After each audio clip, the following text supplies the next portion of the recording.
terjadi kebakaran saat ini depan rumah Saiful Ganjar. Informasi pertama untuk Anda pemirsa dari Jakarta, sebanyak 5 bangunan kontrakan di kawasan padat penduduk di Jalan Papango, Tanjung Priok, Jakarta Utara hangus terbakar Sabtu dini hari. Dan pemirsa, seperti inilah video amatir milik warga yang memperlihatkan kobaran api membakar bangunan kontrakan. Ini terjadi di Jalan Papango, Tanjung Priok, Jakarta Utara. Kita bisa saksikan nampak api dengan cepat ini merambat ke bangunan lainnya, di mana kebakaran ini bermula saat adanya dugaan korsleting listrik pada kipas angin. Tiba-tiba saja api dengan cepat membesar dan membakar kurang lebih 5 bangunan kontrakan, dan api baru berhasil dipadamkan setelah petugas bersama warga bahu-membahu memadamkan api.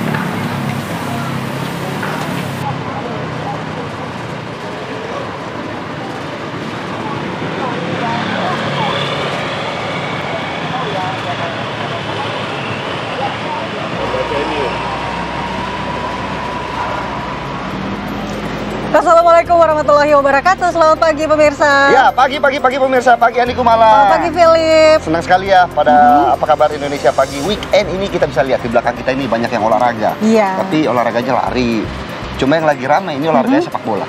Iya dong, karena minggu dini hari ini sebentar lagi kita akan menyaksikan ini. Kalau yang kemarin lawan Arab Saudi ini laga hidup mati, ini lebih lagi nih hidup mati. Ini bukan laga, sebenarnya bukan laga hidup mati Andi Kumala, tapi lebih tepatnya laga setengah mati gitu ya. Karena setengahnya udah kalah kemarin ketika melawan Arab Saudi, walaupun memang ada banyak pelajaran yang bisa kita petik ketika menghadapi Arab Saudi. Salah satunya kalau saya melihatnya ada sisi positifnya. Ketika kemarin kalah melawan Arab Saudi, paling tidak jatah kita naik haji aman. Kota haji aman ya, nggak ngambek Arab Saudinya. Takutnya kalau kita kemarin menang, kuota haji tahun depan dikurangi sama Arab Saudi ya kan. Tapi memang menghadapi Irak ini menjadi laga penentu bagi timnas Indonesia.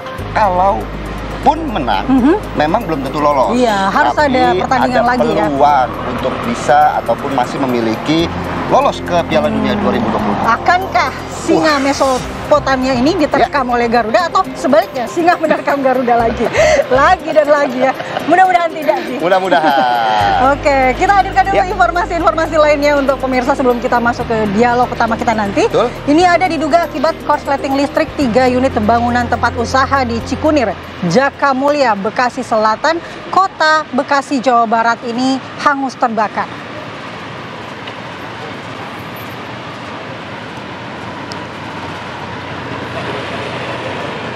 Dari video amatir pemirsa ini terlihat berkobarnya api yang menghanguskan 3 bangunan usaha yang lokasinya tentunya ini saling berdekatan, bahkan ini juga berdekatan dengan SPBU.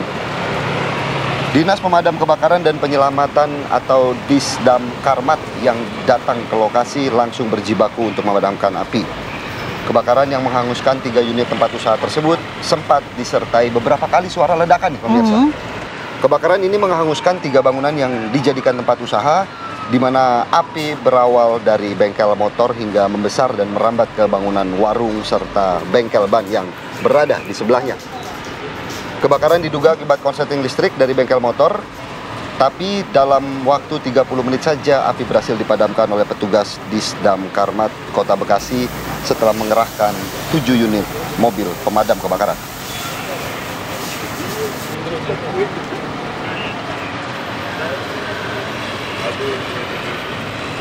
Akhir pekan hari ini cukup ramai dengan berita kebakaran, Andi Kumala dan pemirsa. Berita selanjutnya juga kami hadirkan, ini kebakaran hebat yang terjadi di kawasan permukiman padat penduduk, ini di wilayah Tambora, Jakarta Barat. Api dengan cepat membakar 4 rumah warga yang berada di Jalan Pangeran Tubagus, Angke, Tambora, Jakarta Barat. Banyaknya material yang mudah terbakar serta padatnya pemukiman membuat api dengan cepat menjalar dari satu bangunan ke bangunan warga lainnya. Petugas pemadam kebakaran Sudin Jakarta Barat yang tiba di lokasi berupaya melokalisir api agar tidak meluas. Api berhasil dipadamkan 1 jam kemudian setelah belasan kendaraan pemadam dikerahkan ke lokasi kebakaran. Penyebab kebakaran masih diselidiki petugas dari Kepolisian Sektor Tambora. Namun, dugaan sementara api berasal dari korsleting listrik. Kalau kita lihat bagaimana petugas pemadam kebakaran ya memang berupaya maksimal untuk memadamkan api. Hanya saja kalau tadi saya melihat dari gambar yang tampil begitu ya, mungkin warga ingin membantu memadamkan api, namun terkadang memang justru bukannya malah membantu, malah menyulitkan petugas pemadam kebakaran untuk bertugas memadamkan didahulukan api. dulu ya mobil pemadam betul tiba, sekali. kemudian melakukan tugasnya.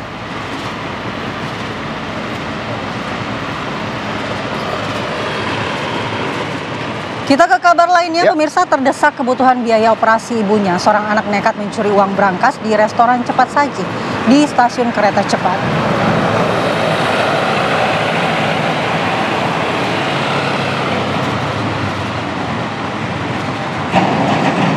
Berkat rekaman CCTV, aksi pencurian berangkas ini kemudian terungkap dan tanpa perlawanan pelaku ditangkap di kamar kosnya.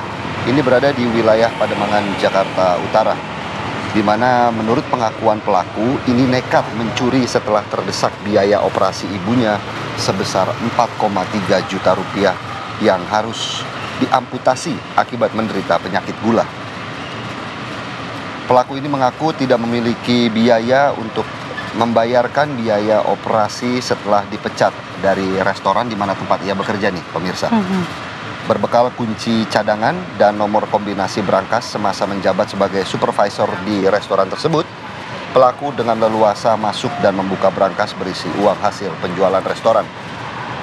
Setelah berhasil dibuka, pelaku kemudian mengambil uang sebesar 4,3 juta rupiah di mana nominal uang tersebut sesuai dengan uang yang dibutuhkan untuk biaya berobat ibu pelaku.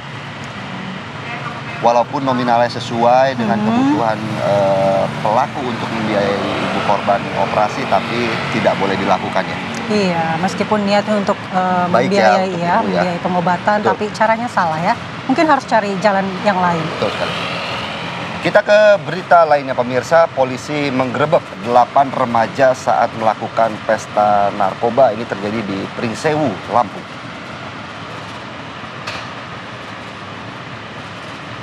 Kedelapan remaja dibekuk di 3 tempat berbeda oleh Sat Narkoba Polres Pringsewu.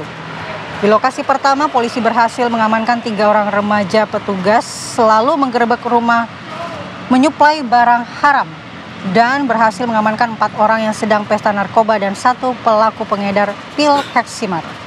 Dari hasil penggeledahan ditemukan 8 paket sabu, kemudian alat hisap sisa pakai.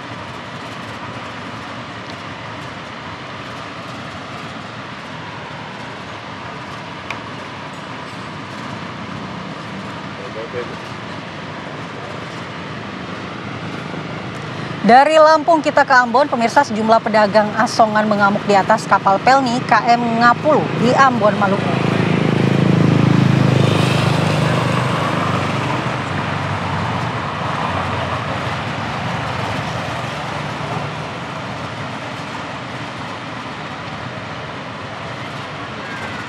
Seperti inilah pemirsa, video amatir yang memperlihatkan sejumlah emak-emak pedagang asongan di Pelabuhan Yosudarso, Ambon, Maluku yang mengamuk terhadap petugas anggota TNI AL dan anak buah kapal Pelni KM Ngapulu.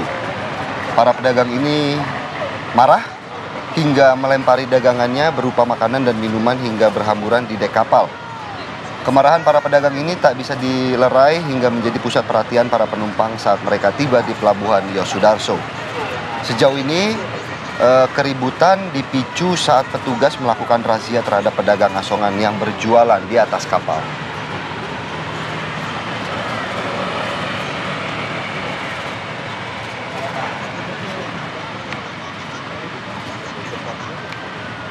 Kita beralih ke berita lainnya, pemirsa. Diduga hilang kendali, sebuah minibus terjun ke sungai sedalam 4 meter. Ini terjadi di Kota Mobagu, Sulawesi Utara. Warga desa Poyoa Besar, Kota Mobagu langsung menyelamatkan pengendara yang masih berada di dalam mobil. Kecelakaan tunggal ini terjadi karena pengendara hilang kendali sehingga terperosok ke dalam sungai. Korban dibawa ke rumah sakit untuk perawatan.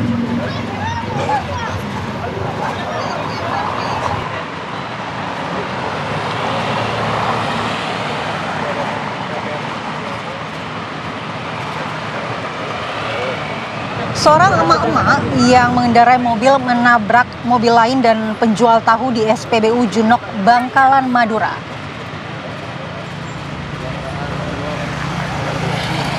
Kecelakaan di area SPBU Junok ini sempat menghebohkan para pengendara yang tengah mengantri mengisi bahan bakar, di mana sebuah mobil SUV berwarna merah tiba-tiba saja melaju tak terkendali dan menabrak mobil putih yang berada di depannya, serta menghantam shelter pengisian nitrogen. Peristiwa bermula saat pengemudi mobil tersebut turun untuk mengambil uang di mesin ATM, kemudian diambil alih oleh sang istri. Namun sesaat setelah pengisian BBM selesai, diduga salah menginjak pedal gas hingga menimbulkan insiden ini. Beruntung tidak ada korban jiwa dalam kejadian ini, meski sejumlah fasilitas di SPBU mengalami kerusakan akibat benturan. Meski begitu, insiden kemudian diselesaikan secara kekeluargaan antara pihak-pihak yang terlibat kecelakaan.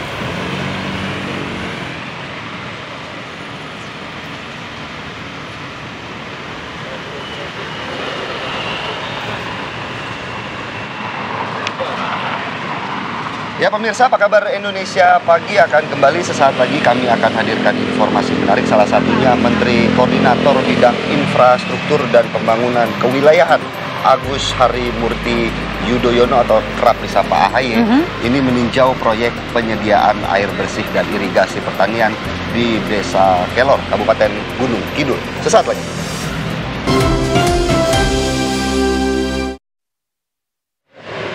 Kembali di Apa Kabar Indonesia Pagi, pemirsa. Menteri Koordinator Bidang Infrastruktur dan Pembangunan Kewilayahan Agus Harimurti Yudhoyono atau kerap disapa AHY ini meninjau proyek penyediaan air bersih dan irigasi pertanian. Ini berada di Desa Kelor, Kabupaten Gunung Kidul. Proyek ini merupakan inisiatif pemerintah dalam mendukung swasembada pangan dan ketersediaan air bersih di wilayah dengan kondisi geografis menantang seperti Gunung Kidul. Selain untuk irigasi pertanian, sekitar 10 liter per detik dari pasokan air tersebut juga dimanfaatkan untuk kebutuhan rumah tangga warga. Menko AHY menyampaikan pihaknya akan terus mendorong kolaborasi antara pemerintah pusat, provinsi, dan kabupaten kota agar proyek air bersih seperti di Desa Kelor dapat diperluas ke wilayah lain yang membutuhkan.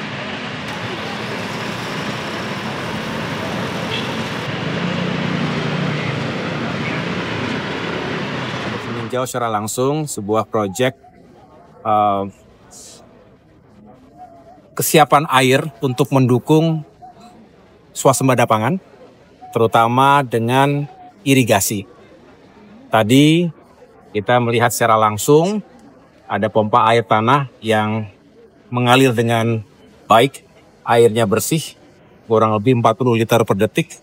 Ini bisa memenuhi kebutuhan sawah-sawah bagi para petani di sekitar Desa Kelor ini, dan dengan itu alhamdulillah telah meningkatkan indeks pertanaman dari 2 kali panen menjadi 3 kali panen dalam 1 tahun. Upaya mendukung program ketahanan pangan Presiden Prabowo Forum Petani Muda Sumatera Barat ini kemudian menarik minat generasi muda untuk menjadi petani. Ya, kurangnya petani muda saat ini dikhawatirkan tidak bisa mendorong peningkatan produksi pangan seperti yang dicanangkan oleh Presiden Prabowo Subianto.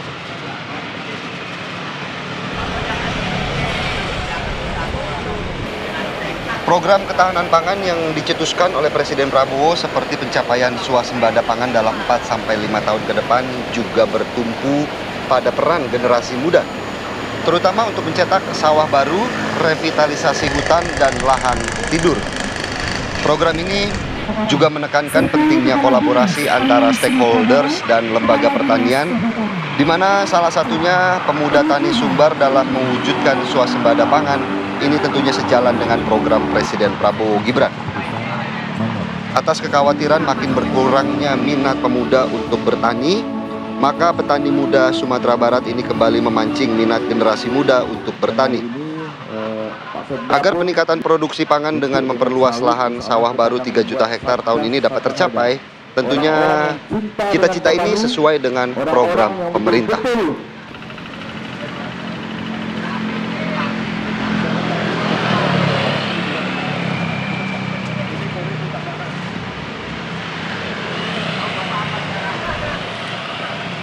Kita ke berita selanjutnya pemirsa. Kamar Dagang dan Industri atau Kadin Indonesia jalin sinergi bersama Menteri Koperasi Ferry Juliantono dalam kegiatan Monthly Economic Diplomat Breakfast.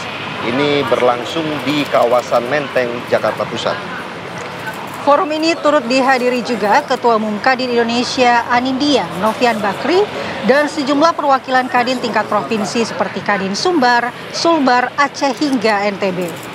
Menkop mengajak Kadin Pusat hingga provinsi untuk mewakili sektor swasta berperan sebagai kakak asuh dalam pembinaan koperasi desa dan kelurahan Merah Putih di daerah. Kolaborasi strategis ini akan berfokus pada peningkatan aset kapasitas usaha, sumber daya manusia hingga partisipasi masyarakat dengan tujuan mengejar ketertinggalan koperasi dengan BUMN maupun swasta.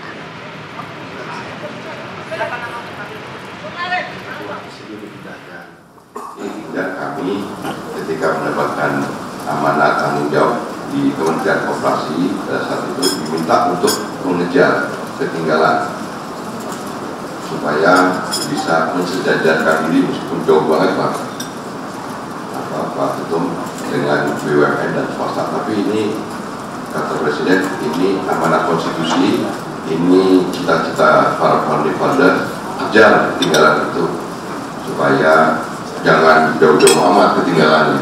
Syukur kalau bisa inilah menyamakan diri dengan kehebatan swasta dan BUMN.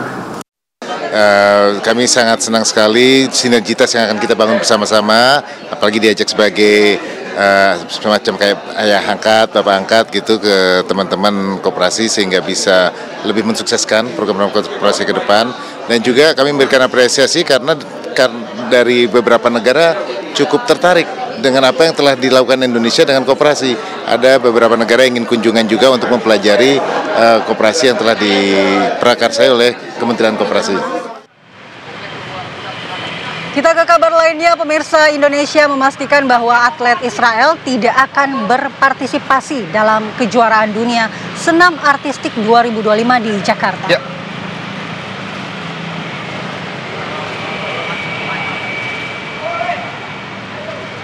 Tentunya keputusan tegas ini diumumkan oleh Ketua Umum Federasi Gimnastik Indonesia FGI dalam konferensi pers yang berlangsung pada Jumat pagi.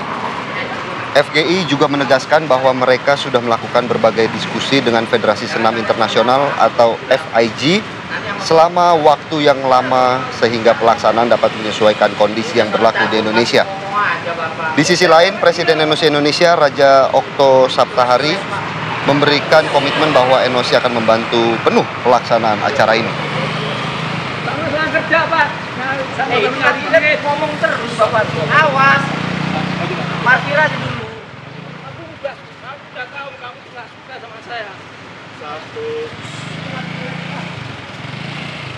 Ya, proses identifikasi jenazah korban ambruknya bangunan musala Pondok Pesantren Al-Kozini ini terus dilakukan oleh tim Disaster Victim Identification atau DVI. DVI, betul sekali. Kita akan saksikan informasinya sesaat lagi, pemirsa. Masih bersama kami di Apa Kabar Indonesia Pagi, pemirsa. Seorang pengendara sepeda motor tewas terlindas truk saat terjatuh di Jalan Pahlawan, Kota Bau-Bau, Sulawesi Tenggara.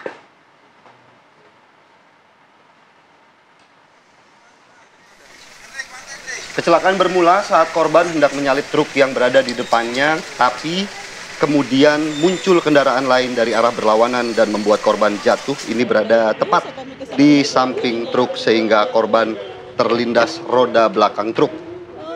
Akibatnya korban tewas di lokasi dengan mengalami luka parah pada bagian lengan kiri. Polisi yang mendapat laporan langsung menuju lokasi dan mengevakuasi jasad korban untuk kemudian dibawa ke rumah sakit. Saat ini, sopir telah diamankan oleh polisi untuk dilakukan pemeriksaan, sementara sepeda motor korban dan truk yang terlibat kecelakaan telah diamankan di markas Satlantas Polres Bau-Bau.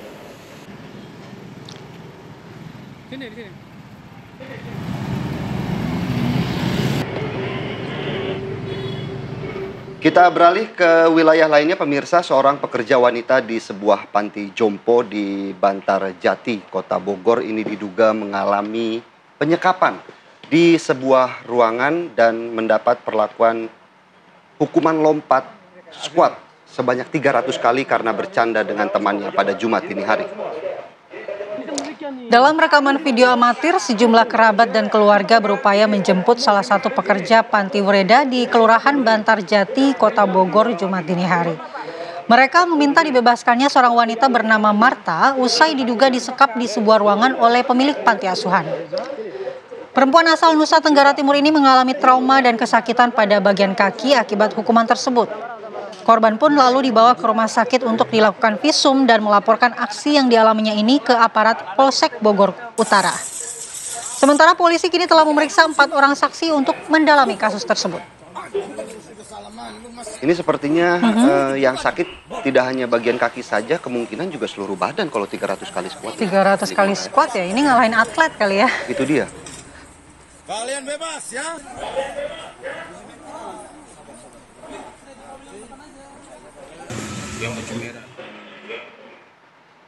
Kita ke informasi lainnya, proses identifikasi jenazah korban ambruknya bangunan musola Pondok Pesantren Al-Hosini di Buduran, Sidoarjo terus dilakukan oleh tim Disaster Victim Identification atau DVI Polda Jawa Timur. Hingga Kamis petang, ini 8 jenazah kembali diidentifikasi sehingga total korban yang telah teridentifikasi mencapai 48 orang. Sementara hari kemarin menyisakan sekurangnya 18 hingga 19 kantung jenazah yang masih belum teridentifikasi. Pihak keluarga masih tetap bertahan menanti proses identifikasi putra mereka yang menjadi korban. Tim DVI menggunakan metode antemortem dan postmortem untuk mencocokkan data korban dengan laporan keluarga, tentunya untuk memastikan seluruh jenazah teridentifikasi dengan akurat dan penuh kehati-hatian.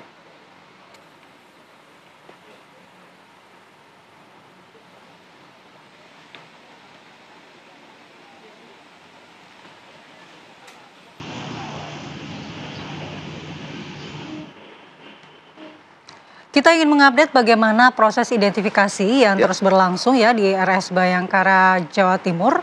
Kita akan bergabung dengan Bapak Muhammad Faisal. Ini ayah almarhum Irham Al-Ghifari.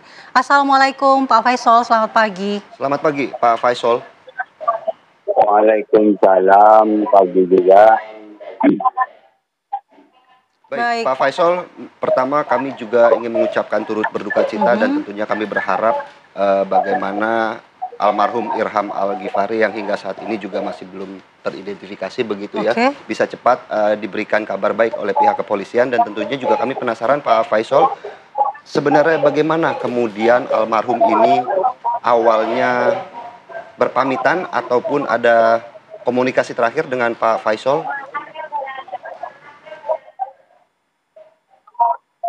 Waktu itu kejadiannya kan hari Senin. Sebelumnya hari Jumat itu sempat telepon kalau minta disamperin gitu. Irham itu telepon, Bapak nggak ke sini kan, kemana, ke pondok.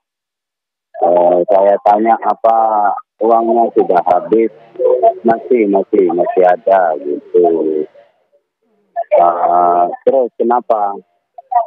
Celana saya hilang, seragam abu-abunya itu hilang. Jadi Irham minta saya itu ke pondok. Pas hari Jumat itu saya menyempatkan untuk ke pondok untuk membelikan seragam celana abu-abu yang hilang itu. Baik, waktu bertemu dengan almarhum Irham di pondok itu apa saja yang juga diceritakan Irham kepada Pak Faisal? Ya, Irham itu sempat nanya masalah pelajaran, terus story dari Pak Ustadznya itu. Irham sempat tanya, Bapak, saya baca story-nya Pak Ustadz, itu bunyinya eksperimen Aumuk dan apa Itu artinya apa Bapak? Itu. Terus saya jawab, oh itu artinya hidup mulia atau mati syahid. Gitu. Cuman saya nggak Oke, punya firasat apa-apa waktu itu. baik. Pak Faisal, pada saat itu apakah memang Faisal biasanya sering menelpon Pak Faisal atau tiba-tiba saja Faisal, Irham ya? maksud kami Irham ini menelpon Bapak? Eh, Hari Kamisnya telepon bilang kalau celananya itu hilang gitu. Oke. Baik.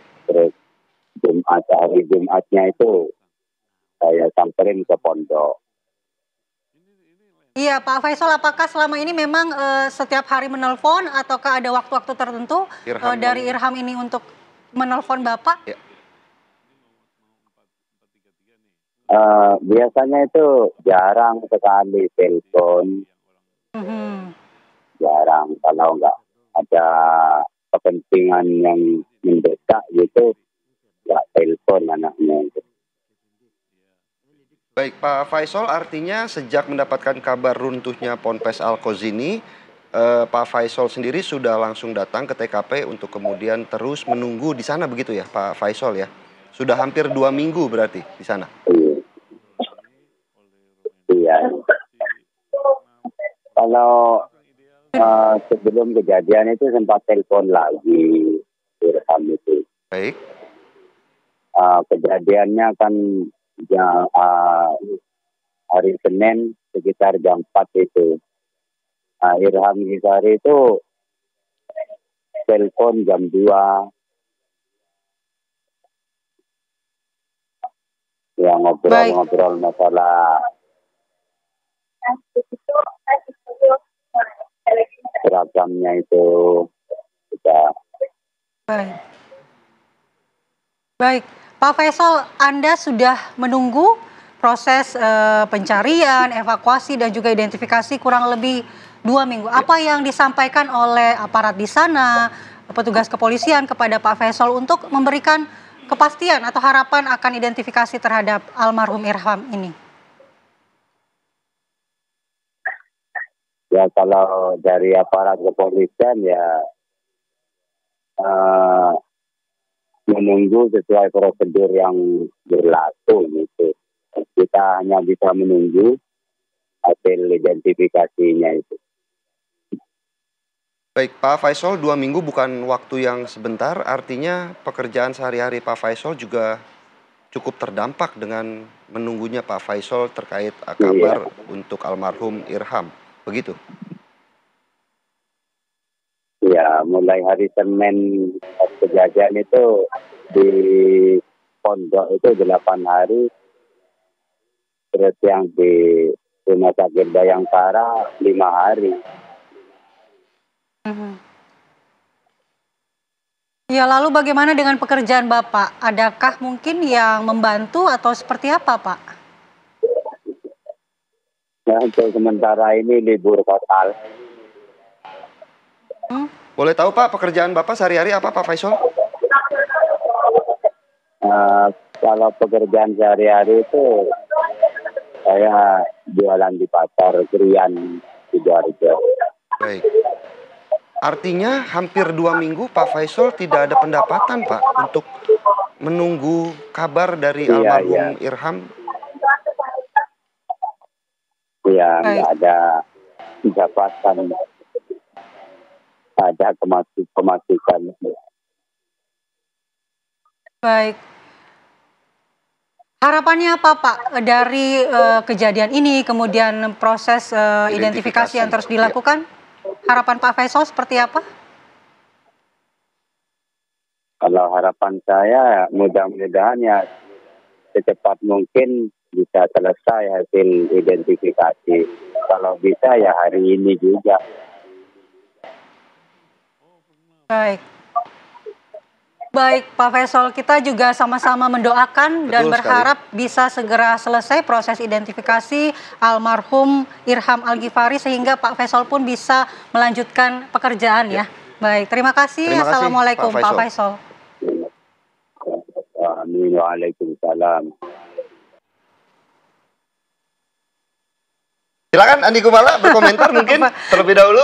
Iya, saya sih tetap optimis. Oke. Tetap harus memberikan harapan meskipun Betul. rekor kita dalam beberapa pertandingan itu tidak pernah menang lawan Irak ya. Tapi kita harus tetap berdoa agar Garuda ini kemudian bisa menerkam singa Mesopotamia. Walaupun memang kan tadi sudah saya katakan di awal ya bahwa ini sebenarnya laga hidup mati, tapi lebih cocoknya laga setengah mati bagi timnas Indonesia untuk kemudian bisa mengalahkan Irak dan masih membuka peluang untuk lolos ke Piala Dunia 2026. Masa lalu tidak usahlah kita tengok-tengok. Cukup 2 hari Kita untuk menatap masa depan menghujat-hujat para netizen ya bagaimana penampilan Indonesia menghadapi Arab Saudi, tapi mulai hari ini kita harus fokus untuk menghadapi Irak dan bagaimana kemudian peluang Indonesia menghadapi Irak. Iya, kita langsung bahas dengan narasumber yang sudah hadir di studio. Ada Bang M. Nigara, pengamat sepak bola. Selamat pagi, Selamat Bang. pagi, Malah. Saya tambahin sedikit ya, pagi Om Nik. Yes. Wartawan senior. Oh, yes. Ya kan.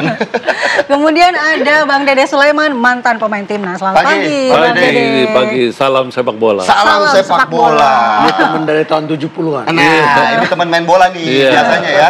Tapi lawan atau tim? Lawan. Berarti nggak saling tackle pagi hari ini ya. Saya mau ke Om Nigara dulu. Saya ingin menceritakan bagaimana kemudian ini kan Indonesia menghadapi Irak, Om. Apa dari catatan Om Nigara yang menarik terkait dari tim-tim Timur Tengah ini di babak keempat Piala Dunia, kualifikasi Piala Dunia 2026? Yang pertama tadi Philip udah bicara ini pertandingan setengah mati. Iya.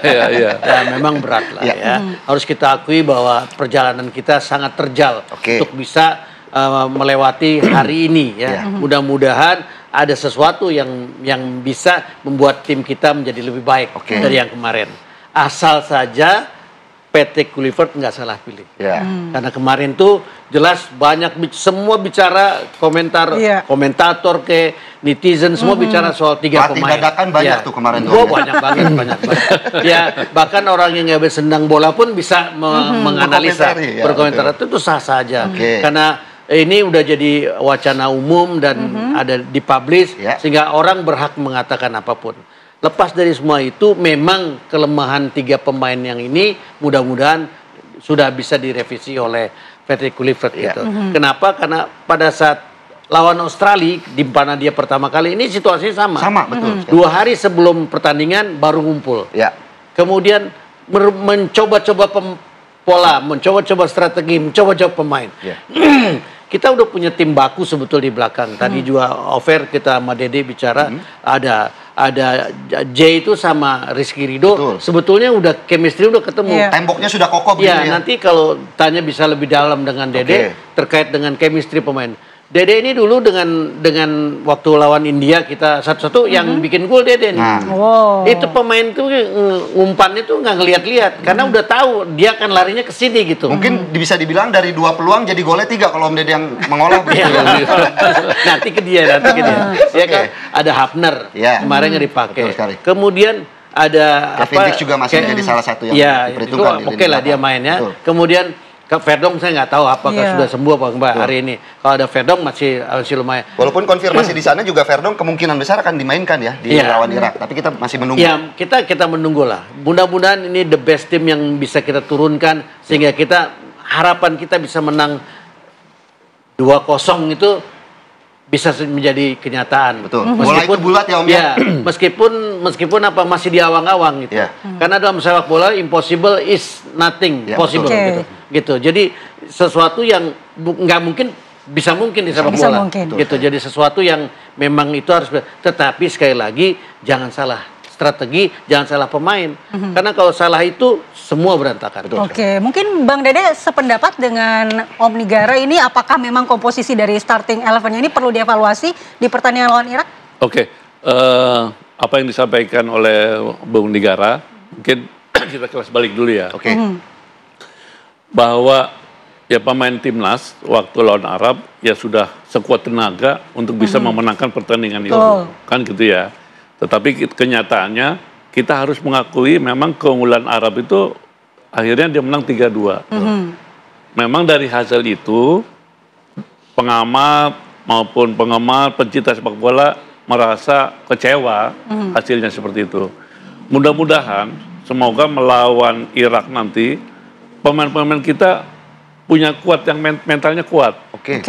Sehingga tetap fokus, kerja keras dan berjuang untuk bisa memenangkan pertandingan itu. Memang kita tahu bahwa Irak memang lebih kuat daripada Arab Saudi.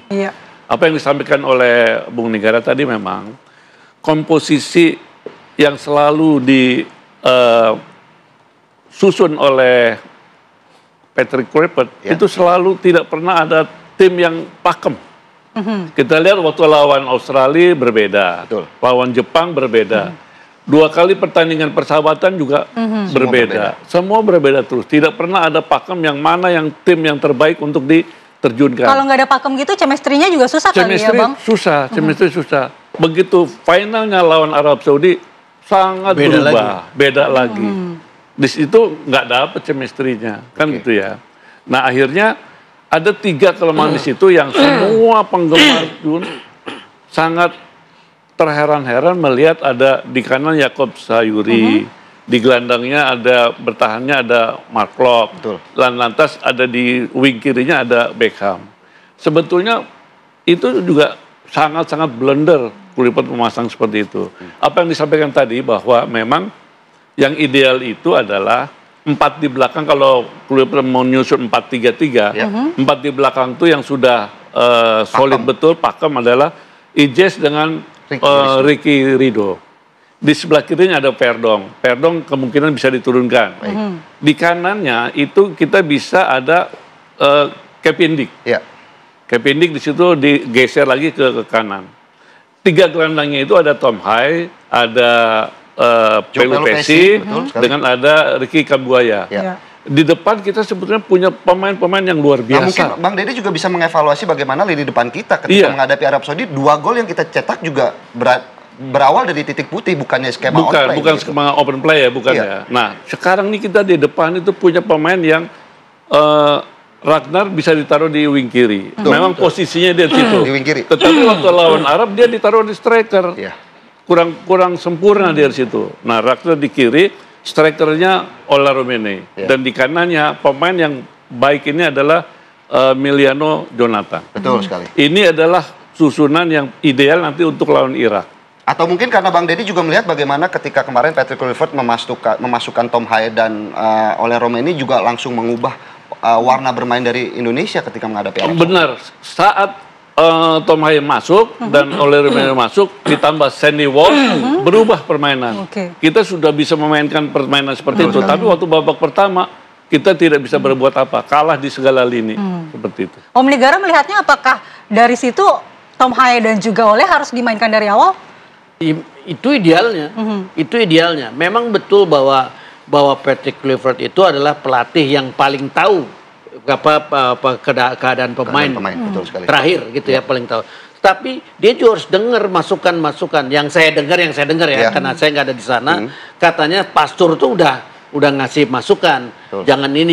Tapi dia kekeh pada keputusan dia bahwa dia adalah head coach. Jadi dia yang menentukan. Nggak ada yang salah. Tapi begitu melakukan kesalahan seperti yang kita lihat, kita saksikan ini, yang terima keburukan kan kita semua. Betul gitu. Sekali. Jadi memang betul bahwa dia adalah coach, head coach, tetapi mendengar asisten pelatih itu penting. Nggak usah dengar yang lain. Dengar pengurus nggak usah, apalagi dengar netizen nggak usah. Head coach tuh kayak asisten coach itu penting diberi masukan. Katanya sudah diberi masukan, cuma dia ngotot pada keputusannya dia sendiri gitu. Jadi ya mau diapain lagi gitu. Nasi sudah menjadi bubur. Kalau nasi masih bubur masih bisa dimakan. Yang kita makan Irak nih nanti malam. Nah, tapi kalau kita melihat bagaimana faktor teknis dari klub-klub ataupun negara Timur Tengah berdampak cukup besar begitu bagi performa tim Indonesia. Seperti apa Om Nigara catatan menariknya? Yang apa tuh? Arab Saudi, Qatar menjadi tuan rumah seperti itu. Ini ya itu kan non teknis. Ya. Ada keuntungan sendiri gitu. Udah pastilah. Meski ini kan single round robin. Betul. AFC udah menentukan nggak boleh tuan rumah, Arab tuan rumah, Qatar tuan rumah. Itu regulasinya mereka bikin sendiri loh. Nggak boleh ketemu di yang putaran ketiga udah ketemu, nggak boleh ketemu lagi di putaran kedua. Ketemu tuh kita. Jadi Arab ini dan Irak sudah mencanangkan diri, mereka lah yang akan lolos ke Piala Dunia.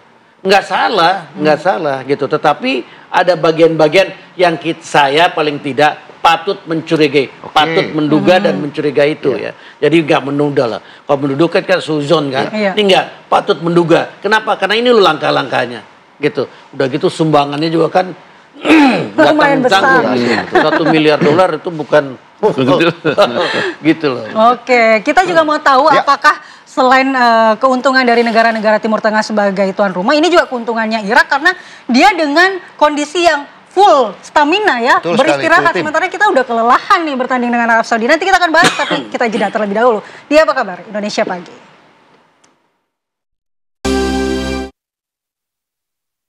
Indonesia Pagi, kita lanjutkan dialog. Tadi saya pertanyaan menggantung ke Bang Dede. Bang Dede, dari segi stamina, bagaimana timnas kita ini akan menghadapi Irak yang diuntungkan dengan dia ini punya stamina yang full.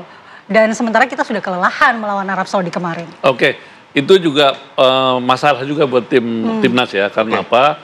Irak belum pernah main sama sekali kan.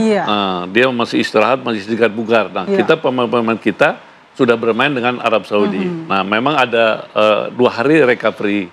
Mudah-mudahan itu bisa cepat kembali.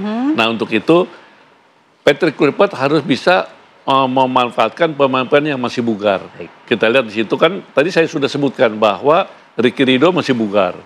Peron bugar. Kalau semua Kepindik dianggapnya tidak bugar, di situ bisa ada Sandy Walsh di situ atau Hubner. Hubner pun yang itu sudah solid, sudah baku itu, udah kuat ya, chemistry-nya ada. Nah, lantas di gelandang-gelandang pun juga kita bisa kayak Tom Hay masih bisa. Kan dia waktu main lawan Arab Saudi baru berapa menit dia main. Nah, untuk di depan ya tetap kita kebugarannya kita tetap mudah-mudahan Meliano, Ole Rumene dan Ragnar Oltamangun masih tetap bugar. Kalau dari pengalaman Bang Dede sendiri melihat bagaimana karakteristik dari klub-klub Timur Tengah, mungkin juga salah satunya adalah Irak. Seperti apa yang wajib diwaspadai? Sebetulnya pemain-pemain yang dari wilayah timur itu kayak Arab Saudi, kayak Irak, itu dia tipikal bermainnya ala-ala Brazil sebetulnya. Cukup menarik ini. Cukup menarik ala-ala Brazil, masih tidak seperti Jepang, Korea yang keras seperti itu ya. Harusnya pemain-pemain Indonesia itu bisa memanfaatkan atau bisa bermain secara tenang, tidak terburu-buru, segala macam seperti itu. Tapi kalau lawan Jepang dengan Korea kan beda seperti itu. Nah, harusnya pemain Indonesia yang sekarang ini mudah-mudahan nanti lawan Irak bisa mengimbangi Irak, bahkan bisa memenangkan pertandingan itu. Ada pesan khusus nggak? Atau mungkin trik di lini depan, bagi lini depan Indonesia, apa yang bisa menjadi kunci mencetak gol begitu? Indonesia tipikalnya adalah kuat di main wing. Di era saya bermain kuat di wing. Dan kita tahu pemain-pemain kita dulu ada terkenal, ada Iswadi Idris, ada Waskito, ada Andi Lada, ada termasuk saya juga. Itu Indonesia itu kuatnya di wing. Nah, sekarang kita punya kekuatan di situ. Ada Meliano Jonathan, ada Ragnar. Nah, Ole Rumene kan punya naluri yang pencetak gol yang betul-betul nalurinya ada. Mudah-mudahan dari kedua wing ini bisa membuat Indonesia asis ke Ole Rumene, bisa membuat gol. Kalau Om Nigara melihatnya seperti apa? Celah apa nih yang bisa diambil meskipun kita tahu Irak adalah lawan yang berat ya, tapi timnas juga bukan lagi timnas yang dulu, kita sudah berbeda. Seperti apa? Yang pertama melupakan kekalahan dari Arab Saudi. Itu yang paling penting. Dengan kita melupakan itu maka konsentrasinya ke depan. Yang paling susah itu kan kalau pemain masih inget tuh pertandingan sebelumnya, itu yang membuat akhirnya semua gerakan menjadi sulit. Mental berarti ya? Itu kembali ke soal mental. Jadi kekuatan mental itu sangat penting ya. Dede ini luar biasa lah ya. Nah, dengan kondisi seperti itu bisa bangkit gitu, bisa bangkit. Kita 14 kali ketemu Irak kalau nggak salah, cuma 2 kali menang dan itu pertandingan pertama tahun 68 sama pertandingan apa yang saya lupa tahunnya. Selebihnya kita kalah dan draw-nya cuma sejak tahun 73 bahkan nggak pernah menang. Oh iya, justru itu. Nah, tadi militansi Irak ini luar biasa. Militansi. Nah, kita ini nggak punya militansi karena emang pro kan, pemain pro. Jadi berbeda gitu. Bayangan pemain pro dengan pemain yang unpro itu berbeda gitu. Nah, dengan kondisi seperti ini paling tidak saya berharap supaya anak-anak ini bisa bangkit, bisa mengembalikan kepercayaan diri dan melupakan kekalahan itu. Dan ingatlah ini. Jadi jadikanlah melawan Irak ini sebagai partai final. Jadi tadi Philip juga bicara hidup dan mati, ya memang inilah yang harus dihadapi. Karena begitu kalah, draw apalagi kalah, selesai. Tutup sudah pintu. Selesai. Gitu. Untuk lolos Piala Dunia dulu. Draw apalagi kalah, selesai. Bagaimana nasib Patrick Kluivert kalau draw atau kalah? Wah, ini berat nih pertanyaannya. Bagaimana Om Dede nasib dari Patrick Kluivert? Oke, jadi kalau seumpama nanti hasilnya kita kalah dan tidak masuk ke putaran kelima atau langsung ke Piala Dunia 2026, Patrick Kluivert harus out. Kenapa? Karena harus out? Karena apa? Kita kualitas dia sebagai pelatih tidak menggambarkan bahwa dia berkualitas. Karena apa? Pemain-pemain pun nyusun pemain sepertinya asal-asalan. Tidak fokus, tidak ingin bagaimana yang terbaik dipasangkan, kan seperti itu. Jadi dengan kegagalan nanti, Patrick Kluivert menurut saya harus out dari pelatih timnas. Tapi kan masih berapa lama? Masih pendek umurnya. Kasihlah waktu, begitu Bang Dede. Kita jangan melihat soal pendek atau panjangnya. Karena apa? Kita lihat 4-5 pertandingan yang dia mainkan, polanya tidak kelihatan. Strateginya tidak kelihatan. Padahal kita tahu kalau Patrick Kluivert selaku pemain mantan pemain besar adalah pemain besar dia. Pemain internasional, dia pernah main di tim Belanda, dia pernah di Barcelona, dia pernah di Ajax, kan seperti itu. Tetapi begitu dia pemegang tim, kualitasnya tidak kelihatan seperti itu. Jadi jangan kita melihat jangka pendeknya atau jangka pandangnya, tapi selama dia memegang timnas, strategi, taktik dan lain-lain tidak kelihatan. Negara udah senyum-senyum, mungkin sedikit Negara. Apakah sependapat dengan Bang Dede seperti itu? Ya saya kira pandangan Dede sebagai mantan pemain ya itu sah saja. Karena memang harapan kita di bawah Patrick Kluivert ini kita bisa lebih sukses, gitu ya. Nah, tetapi faktanya masih seperti ini, dan ini tentu saja dalam posisi yang sangat membahayakan kita. Harapan kita ini untuk tampil ke Piala Dunia kan dari tahun jebot sampai sekarang belum pernah terlaksana. Bahwa kemudian tahun 79 kita ikut Piala Dunia Junior, waktu itu baru 2, senior dan junior, itu juga karena kecelakaan politik, bukan karena meskipun anak-anak kita bermain udah berusaha dengan udah maksimal. 86 kita ada peluang. 86 punya peluang nih Dede nih ya. 85 86. Saya ngikutin tim gitu. Jadi saya semua model tim nasional dari tahun 79 Desember sampai hari ini saya ikutin gitu. Jadi saya mau diskusi soal tim nasional bisa 3 hari 3 malam. Artinya peluang di tahun ini juga sebenarnya harusnya peluang paling besar untuk Indonesia lolos ke Piala Dunia. Harusnya begitu gitu.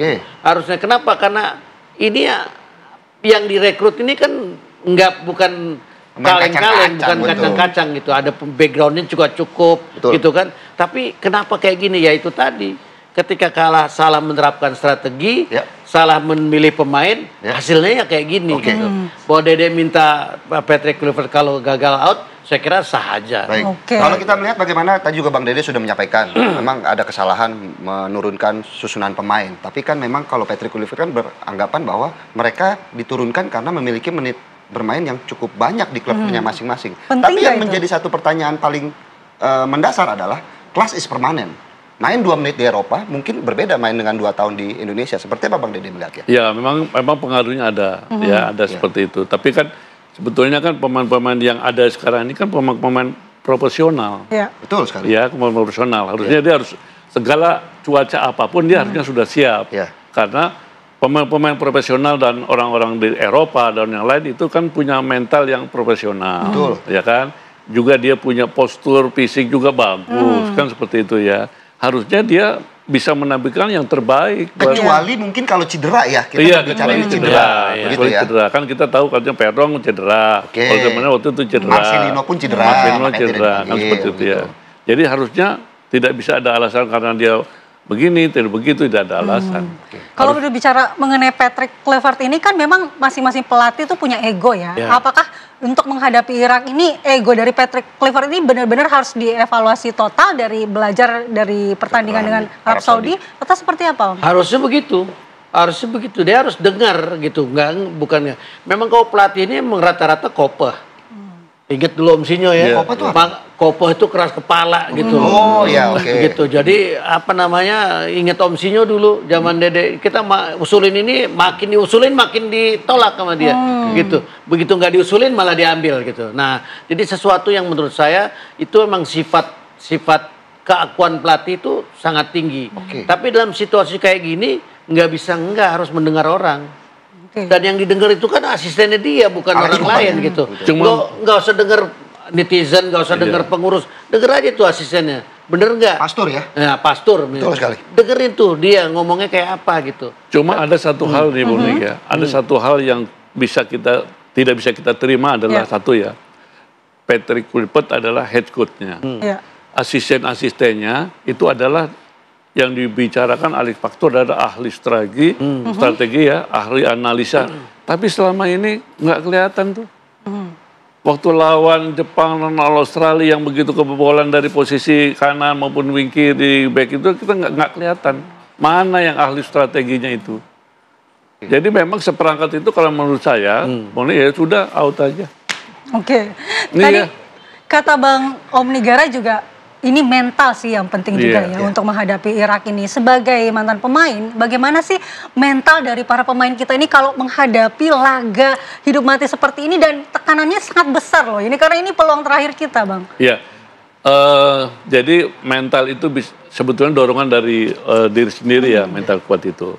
Nah, kalau kami atau kita dulu itu cium bendera aja mentalnya udah berbeda. Betul sekali. Karena apa? Kita pemain asli lokal kan gitu ya seperti itu. Nah sekarang juga kalau menurut saya, apakah dia mentalnya sama dengan kita dulu? Pemain-pemain sekarang belum tentu, karena dia pemain profesional. Dia begitu dibutuhkan dia bermain, tapi rasa memiliki negara bangsa ini ada nggak? Kan seperti itu. Jadi mental itu tergantung dari dorongan dari sendiri. Mau tidak untuk memenangkan pertandingan itu. Jadi kira-kira bagaimana kemudian bahwa Bang Dede melihat menghadapi Irak peluang ataupun mungkin hasilnya seperti apa nih untuk menghadapi Irak? Iya, karena kan yang penting hasilnya nih sekarang. Prediksi, bisa dibilang prediksi. Begitu, jadi kita realistis saja ya, bahwa memang Irak berat. Tetapi sebagai pemain kita jangan dulu menyerah. Karena ada istilah bola itu bundar. Kemungkinan bisa terjadi. Betul sekali. Kemungkinan bisa terjadi, jadi mudah-mudahan dengan daya juang pemain-pemain timnas ini, harapan semua rakyat Indonesia yang pencinta sepak bola bisa memenangkan pertandingan. Prediksi skor? Prediksi skor paling tidak kita 1-0 udah bagus. Tapi kan untuk bisa lolos 2-0. Iya, 1-0 karena ya prediksinya belum tentu bisa dapat 2. Kan belum tentu ya, belum bisa aja meleset kan. Bisa meleset, ya. Om Nigara seperti apa mungkin prediksi menghadapi Irak? Kalau saya harapan ya. Jadi bukan prediksi lah, kalau prediksi kan kayak tuang ramal ya. Jadi harapan lah. Harapan saya itu Indonesia bisa memenangkan pertandingan. Amin. Ya, harapan saya juga Patrick Kluivert nggak salah milih pemain lagi, gitu. Nah, dengan kondisi seperti itu, maka kemungkinan bisa terjadi. Betul, masih ada skema untuk bisa lolos ke Piala Dunia. Dengan kondisi seperti itu, siapa tahu. Nah, karena jangan lupa di Indonesia ini penonton sepak bola terbanyak di seluruh dunia. Bahkan Brazil aja nomor 5, padahal 5 kali juara dunia. Dia nomor 5 posisinya. Indonesia 220 juta. Yang itu catatan FIFA loh. 220 juta penggemar sepak bola di Indonesia yang aktif. Makanya nggak bingung tuh kalau begitu ini langsung netizen rame kayak apa tahun segala. Nah, dengan kondisi seperti itu, saya sih harapan FIFA mungkin sama dengan harapan kita. Indonesia bisa lolos. Kenapa? Karena kalau lolos nih, waduh, market penontonnya luar biasa ya artinya. Gila betul gitu. Nah, jadi dengan kondisi seperti itu harapannya supaya rating FIFA juga dalam iklan naik gitu. Tapi ya fakta di lapangan kan harus kita akui juga. Itu jalan ini sangat terjal. Bukan nggak mungkin ditaklukkan, bisa ditaklukkan. Dengan semua tekad dan kebulatan dan jangan lupa doa. Itu yang paling penting. Oke, terima kasih Om Nigara. Tapi saya senang nih, Om Nigara ini sangat optimis karena mengatakan bahwa target lolos ke Piala Dunia ini bukanlah target yang terlalu tinggi. Kita sudah berada di posisi kualitas itu ya. Kita ada untuk berada di sana memang sudah tepat di tahun ini dan memang peluang kita untuk lolos ke Piala Dunia yang terbaik adalah di tahun ini begitu ya. Terima kasih sekali lagi Om Nigara, Bang Dede. Terima kasih. Pada pagi hari. Tapi dikit saja. Jadi kalau Kluivert out, yang gantiin siapa? Kalau report out, kita bisa memanfaatkan pelatih-pelatih lokal di kita. Karena pelatih-pelatih lokal kita ada yang sudah sertifikat APRO. Betul sekali. Masih banyak lah pelatih-pelatih yang bagus di dalam negeri juga masih banyak. Terima kasih Bang Dede, Om Nik, sekali lagi terima kasih. Tentunya kita berharap bagaimana Indonesia masih bisa berkiprah di Piala Dunia walaupun memang agak nyesek, agak berat karena harapan untuk lolosnya ada di tim lain begitu ya. Tapi tentunya Om Nigara juga tadi sudah bilang masih ada peluang, masih bisa untuk bola itu bundar. Bola itu bundar. Oke, terima kasih dan kita akan hadirkan lagi informasi menarik lainnya usai jeda, diantaranya pasca ledakan besar yang menghancurkan bangunan 4 lantai di Jalan Jombang, Tangerang Selatan yang terjadi 2 hari yang lalu ya. Hingga saat ini juga masih diselidiki oleh pihak kepolisian apa penyebab meledaknya porak-porandanya bangunan tersebut. Sesaat lagi.